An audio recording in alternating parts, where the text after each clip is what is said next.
Hello, everyone, and welcome back to another episode of Coffee and Crime with Crystal Nichole. Thank you so much for joining me today. If you're new here, welcome. I'm glad you're here. Make sure you click that subscribe button so that you never miss an upload from me. Today, we have a story for you about young love gone terribly wrong.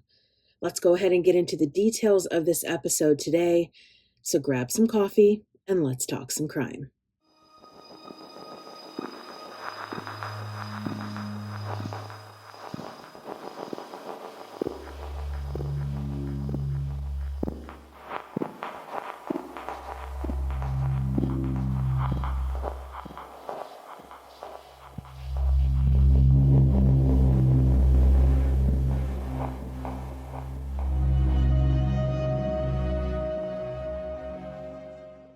On June 27th, 2024, 17-year-old Trinity Lee Bostic texts her older sister, Tasia McLean, to ask if she's going to be home that weekend. She wants to stay the night. But her sister and her family were heading to a softball tournament, and she tells her sister she wasn't going to be home. Her sister just assumes she would see Trinity the following weekend. On June 29th, Trinity's father, Timothy Bostic, calls Tasia and asks if she has talked to Trinity or has seen her. And Tasia says, yes, she had spoken with her on the phone, but hadn't seen her. That's when she's told that he had come home and she wasn't there, and that he called the police. Tasia and her family eventually make it back home, and she discovers that a body has been found on July 3rd on the side of the Veterans Parkway State Route 386, right before Exit 6 in Hendersonville, Tennessee. A TDOT worker picking up trash had found a badly decomposing body. Tasia contacts a friend of hers in the police department and sends a picture of her missing sister to him. And later that day, her and her family are called to the precinct. She's asked if she could identify the lower half of the body, and she can't. She asks them, just show me a picture of her face and I will let you know. They inform her they couldn't do that, but they showed her a picture of a pair of glasses, and that's when Tasia knew it was her sister, Trinity. Her glasses were a bit unique, an oversized pair of black and purple cat-eye glasses. Trinity Bostic had been found. Let's go back to Saturday, June 29th, 2024. Trinity and her dad get up in the morning and run some errands. Timothy Bostic had opened his own auto body shop in February of that same year, and Trinity had quit her job at Walmart and joined her father at his shop. On that day, Timothy was showing a new client around his shop, and Trinity was unloading some fans they had purchased earlier that day. She then completed a welding project on a mechanic's chair, and her father was pretty impressed by the job she did, telling his daughter, I'm really proud of you. She asked what she could do next, and he suggested working on one of the vehicles. She gave him a side-eye look, and he asked her, well, what do you want to do? Trinity wanted to go back home and do some more yard work. So, with a kiss on the head and an I love you, Timothy saw his daughter off. Later that day, Timothy came home to Trinity's car in the driveway and all of her belongings except her phone, but no sign of his daughter. He at first thought she had gone with some of her friends to watch a softball game, but when he drove to where they should have been, she wasn't there. After returning home and still no Trinity, he called the police to report his daughter missing. Throughout this time, he continued to text and call his daughter, and nothing happened until 5 p.m. Trinity just sent a short text saying, I am okay. Sorry. Timothy's hopes rise as he texts back, where are you? But there's no answer from Trinity. Where was Trinity? What was she doing, and why had she left? Little did her family know, but Trinity was with 17-year-old Fernando Mia, her supposed ex-boyfriend. He had picked her up that day at a nearby church parking lot. When Trinity was 15 years old, she had begun dating Fernando, but after finding out that he had been cheating on her, she called the relationship off, and to her father's knowledge, she had no contact with him. So why did Fernando come and pick her up that day? Trinity was running away with him. They were going to start over together in Alabama. What is haunting is that Fernando's car dash cam would record the events from that day. The recording starts at 2:30 p.m., with the pair driving through Lafayette, Tennessee. Trinity is seen turning off her location apps and then grabbing Fernando's hand and saying, "I love you." He replies, "I love you too." She then says, "You better love me a lot, because if I get caught..." And a little after 5:54 p.m., Trinity leans over and kisses Fernando on the cheek.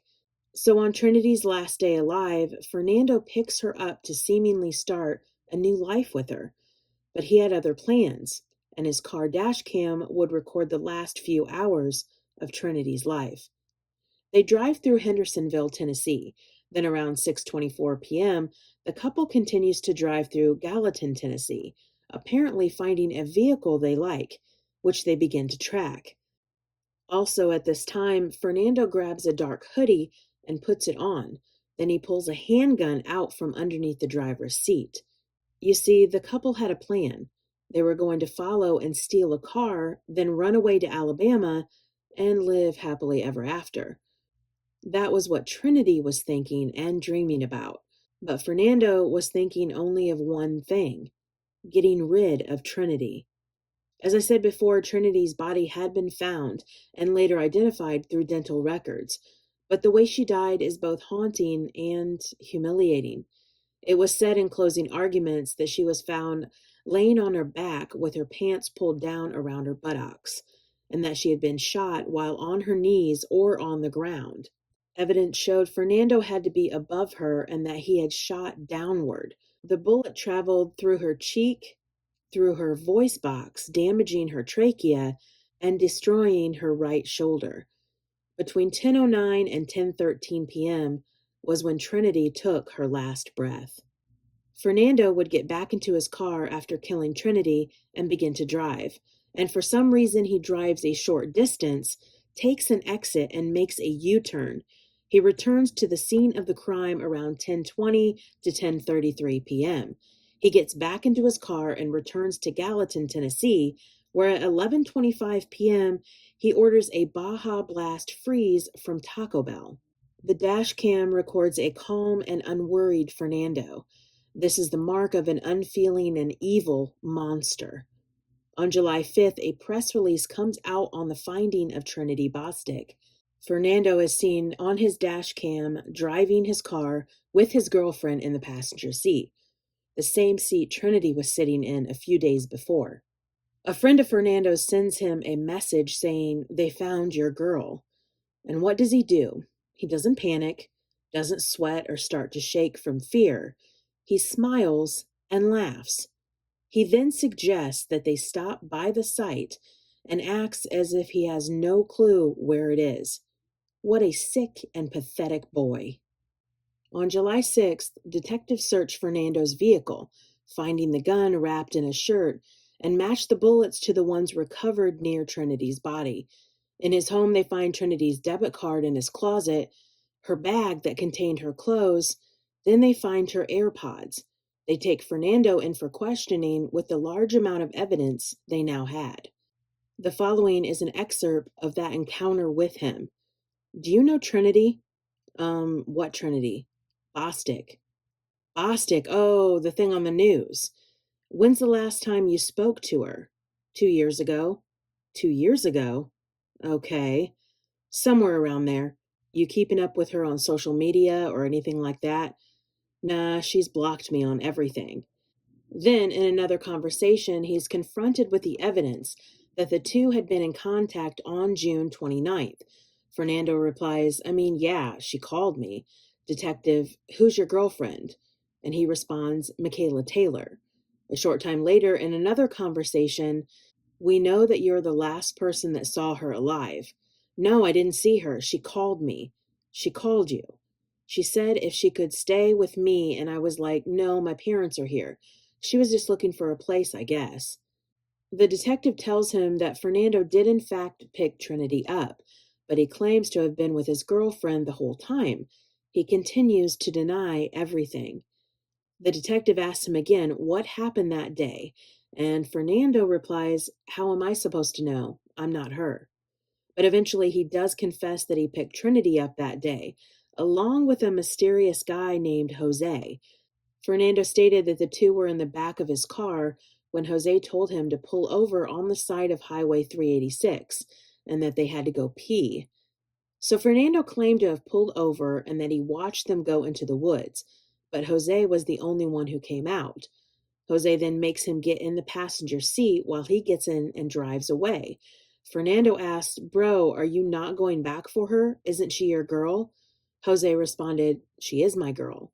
So the two go back, and while Fernando stays in the car, he says Jose goes to look for Trinity but can't find her. The detective asked him if he had heard any gunshots, in which Fernando says, "No, the music was going."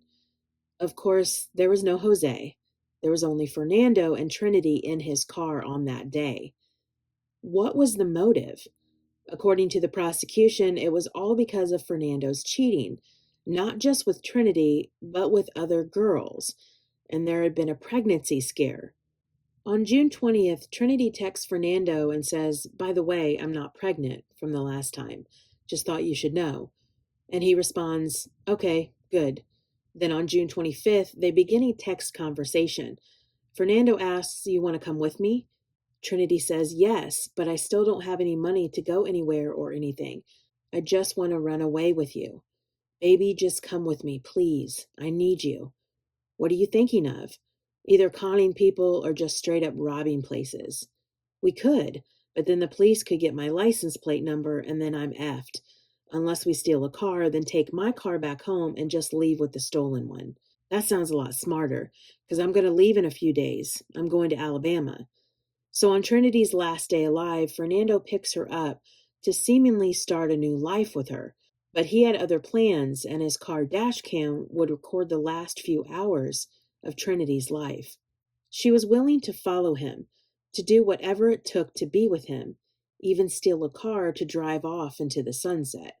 And in closing arguments, the prosecution stated that on that day, Fernando got out of his car with a loaded gun, and with Trinity walking, he followed her into the woods. He aimed the gun at her head and pulled the trigger, killing the girl who was willing to leave her loving family and the only life she had ever known for the boy that she loved so deeply. Fernando Mia was tried as an adult and sentenced to life in prison. The judge said this before sentencing him: "Sir, you are a manifestation of hell on this earth. No truer words have been spoken. Another monster is locked up where he belongs. But deep down, a part of me wishes this: that the guards at the prison take him and place him in a vehicle in the passenger seat. Give him a false sense of security. Promise him life will be better than before. Comfort him. Drive around for hours and let him listen to his favorite music.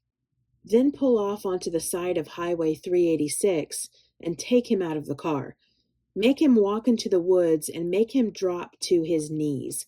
And let him kneel there for a while. Maybe he'll beg. Maybe he won't. Take the same gun he killed Trinity with and hold it to his left cheek. Pull the trigger. Would he wince in fear or scream?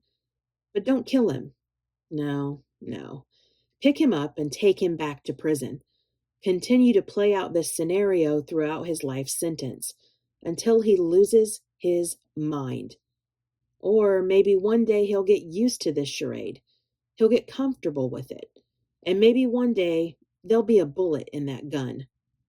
Trinity Bostic was a young girl who chose to love an evil boy. It makes me wonder how many evil people we surround ourselves with every day. Thank you for watching, and remember to look for signs, trust your instincts, and be safe. I'll see you next time.